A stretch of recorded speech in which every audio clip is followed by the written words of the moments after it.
33వ ward గురించి ఒకసారి మనం మాట్లాడుకోవాల్సిన అవసరం ఉంది. ఈ 33వ వార్డులో చూసుకుంటే ఇక్కడ ఉన్న మార్కెట్ చేర్చి ఏదైతే మన కాలనీ ఉందో రామేశ్వర నగర్ కానీ రైల్వే ట్రాక్ వాడ కానీ ఇవన్నీ కూడా స్లమ్ కింద ఉండేది అంతా కూడా వెనకబడిన ప్రాంతం. అదేవిధంగా కొత్తపేట మార్కెట్ అంటే వరుస మొత్తం మునిగిపోయింది. అదేవిధంగా ఇక్కడ ముస్లిమ్స్ అందరూ కూడా ఎక్కువ.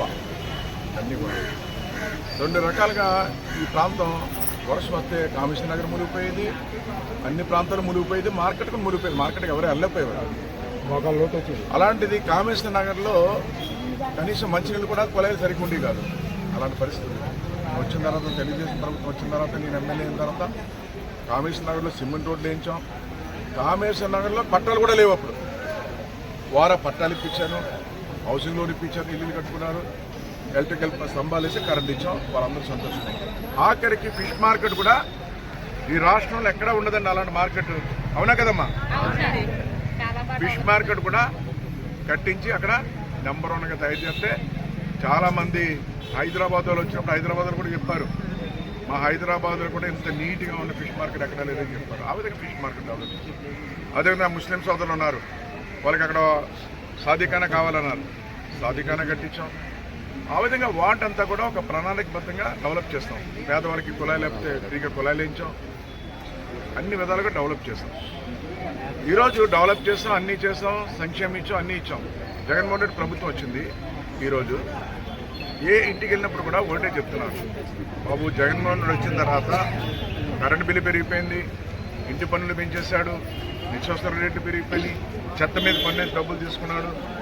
అదేవిధంగా ప్రజలకి మాకు భారం అయిపోయింది ప్రభుత్వం చెప్పేసి అందరూ మాట ఇది. ఒక 33వ వార్డే కదండి, కాకినాడ వాడే కదా, రాష్ట్రం అంటే ఇదే మాట. అదేవిధంగా ఆనాడు మీ ప్రభుత్వం ఉన్నప్పుడు ఆ రోజున ఈ కాకినాడ నగరంలో ఎక్కడ కూడా రౌడీజం ఉండేది కాదు, గోండాయిజం ఉండేది కాదు, ప్రశాంతమైన వాతావరణం ఉండేది. అన్ని స్మార్ట్ సిటీ తీసుకొచ్చి ఎంతో అభివృద్ధి చేశారు. ఈరోజు ఎక్కడ చూసినా గంజా అమ్ముతున్నారు, గంజా అమ్మే వ్యక్తులు ఎక్కువైపోయారు, గంజా తాగి వ్యక్తులు ఎక్కువైపోయారు, గొడవలు ఎక్కువ అవుతున్నాయని వాళ్ళ మాటకి చెప్తున్నారు. అందుకే నేను అందరికీ ధైర్యం ఇస్తున్నా, కాకినాడ ప్రజలందరూ కూడా స్మార్ట్ సిటీ ఏదైతే ఆ రోజు అభివృద్ధి చేస్తామో ఈ ప్రభుత్వం వచ్చిన తర్వాత గౌరవపూడి చంద్రశేఖర్ వచ్చిన తర్వాత స్మార్ట్ సిటీ ఎక్కడ మనకు విదేశాల పనులు ఏమీ చేయలేకపోయారు. ఈరోజు స్మార్ట్ సిటీని గంజా సిటీగా చేస్తాడు. గంజాని అరికట్టమనే కోరుతున్నారు ప్రజలందరూ కూడా. కాకినాడలో మనం రేపు అధికారంలోకి వచ్చిన తర్వాత మొట్టమొదటిగా చేసే పని గంజా లేకుండా చేస్తామని ఈ సందర్భంగా తెలియజేస్తున్నాం అందరికీ. అదేవిధంగా స్మార్ట్ సిటీ ఎక్కడైతే పనులు అయితే ఆ పనులన్నీ కూడా మనం ఈ కాకినాడ నగరాన్ని రాష్ట్రంలోనే ఒక ఆదర్శ స్మార్ట్ సిటీగా తీర్చిదిద్దుతానని ఈ సందర్భంగా తెలియజేస్తుంటే మీ అందరూ చెప్తాను. మాట్లాడాలి. నేను ఎంపీపీ రాజులు అయితే ఇక్కడ నిన్న నుంచి ఆయనతో ప్రయాణం చేస్తున్నాను. ఎక్కడ చూసినా కొండబాబు గారి మాట వినిపిస్తుంది. ఆయన గెలుపు తథ్యం. రాబోయే ఎలక్షన్లో 13వ తారీఖున ఆయన అత్యంత మెజారిటీతో గెలిపించి మనం ఆయన మంత్రిగా చూడాలని చెప్పి నా ఆకాంక్ష.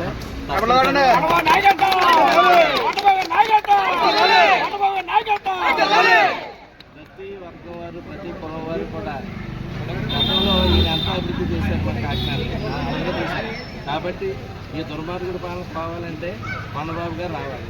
కాబట్టి మనందరం కూడా కష్టపడి అత్యధిక మెజారిటీ కొండబాబు గారిని గెలిపించాలని మమ్మల్ని అందరినీ కోరుకుంటూ మీరు దగ్గర